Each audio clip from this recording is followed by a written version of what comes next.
What's going on, everybody? So I know it's been a long time since I've had a Fire Emblem video out, but today we're going to be looking through the defense matches I've had.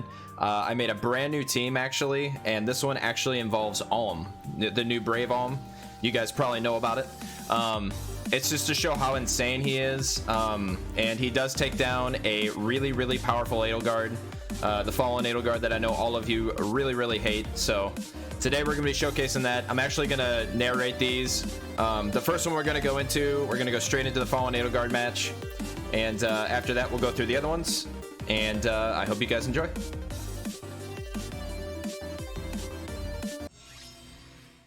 All right. So you got your standard stuff. You got your Plumeria, got a +3 Erica, got Ashera, got Kaden, and then you got Flame. And then you have this Edelgard, summoner supported, bracing stance 3, got buffs to attack and res before we even get into battle, far save. So completely stacked, right? Like the highest you could possibly stack her. And then this happens.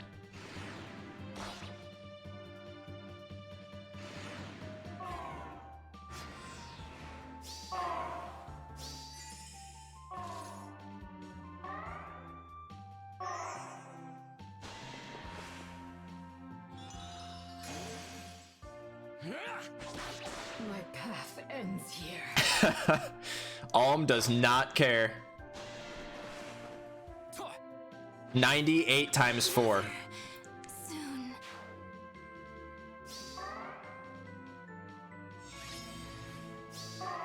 And they keep fighting after this too. They had to get revenge on Alm, which I guess I can understand.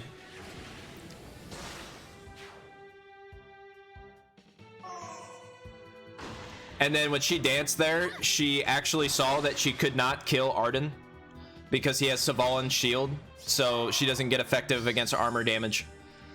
And I've tested it with my own Erica. You can't kill Arden with Erica unless she, maybe if she's +10, but Am I not strong enough? and then we get the warp.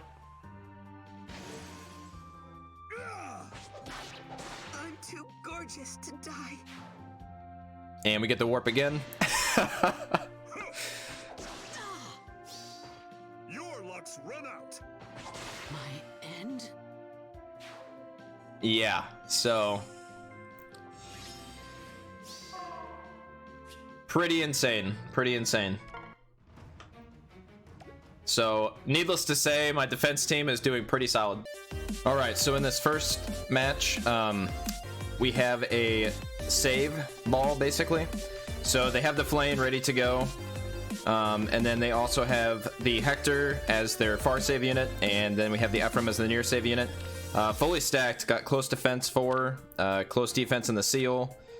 We got obviously the near save, we have Wary Fighter, and they are only +1, so nothing too crazy. They could have had more merges, but as you'll see soon, it doesn't matter too much when it comes to Alm.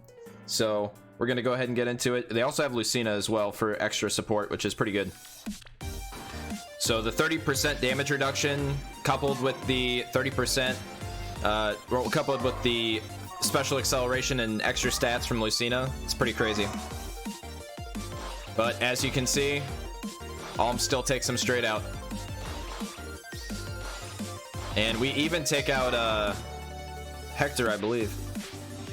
Yep, and there, now we have the near save and the far save. All right, into the next match. So I don't have the animations on yet because these are kind of just, you know, not super crazy matches, but I would like to show the full investment of a +10 Ephraim, which is pretty cool. Obviously not many people have a +10 Ephraim, so that's pretty awesome. And other than that, we do have these fully invested heroes, but they are 3 and 4 star, so they're a little bit easier to get. They tried to come up the right side to take out that tactics room. As you guys could see, I changed the location of it to make it harder to take out, while also maintaining that full range of motion. And we do get the quad with Claude there, because we are getting that from Katria. So yeah, he becomes pretty ridiculous on this team. Now, the near and far save units on the left, obviously they're away from everyone else, but they are near saving and far saving each other, which still makes them really powerful. And obviously requires them to be able to knock out at least one of them, which is not going to happen. And then we get the warp there after the dance, and that will be the end of the match. So another quick one. They have a +10 Norn with close foil, but nothing too crazy happens here. Honestly, I think they might have just given up on purpose, because they could see my range right here, and they still put their healer on the grab trap. So I guess they just didn't want to forfeit. But without a near save unit, obviously you're not going to survive Ulm. So I'm not sure what the strategy was, but yeah, I think they just gave up on this one.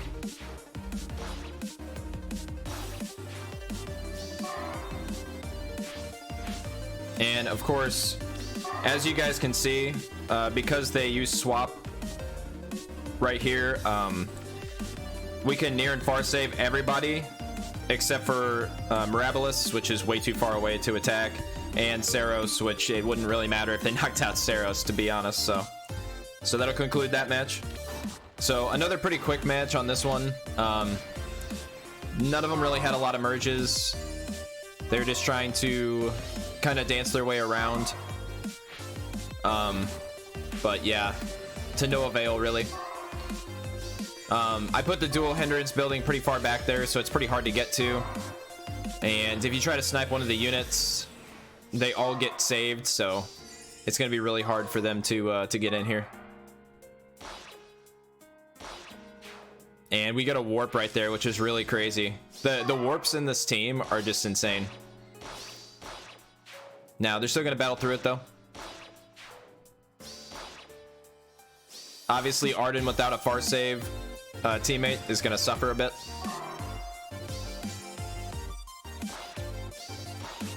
So Katria actually goes in and gets a knockout this time. Rally up to speed. Now we have far save. All right, so this is the final match that we have. Other than the Edelgard match, this is the only other really interesting match. This person obviously tried very hard to figure this out. So we're going to turn animations on for this one. They have the new Leaf, which is pretty cool. They also have the Lyn. And they have Erica, who's very powerful, and Reagan. So they're going to try to do some kind of a sweep this way.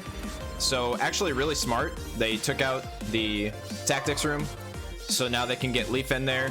And they're actually going to snipe the only unit that is not going to get saved, which is Mirabilis. Hold fast. And then they're going to retreat back. Actually done incredibly well. And they think they're safe. I even thought they were safe, but as you'll see soon, we get an Omega Warp, which totally threw me off. It's, yeah, that was pretty insane. And I guess this is revealing my build, but as you guys can see, I am running Savalian Shield. The reason for that is actually for Erica. So one of the first times I had this defense team out, I had attack defense unity on Arden, so he could be a dual phase unit. He could be attacking or defending and getting that attack defense unity. But I got destroyed by an Erica because of the armor effectiveness. So I put Savalian Shield on him, and now that's no longer an issue. So if you are running an Arden on defense, I recommend putting Savalian Shield on him. It makes him a lot better. And if you're already running his weapon refined, the near save, and steady breath, then he already gets plenty of defense. So yeah, so anyway, I hope you guys enjoyed the replays, and I'll try to be back with another video very, very soon for you guys. So I'll see you guys in the next one.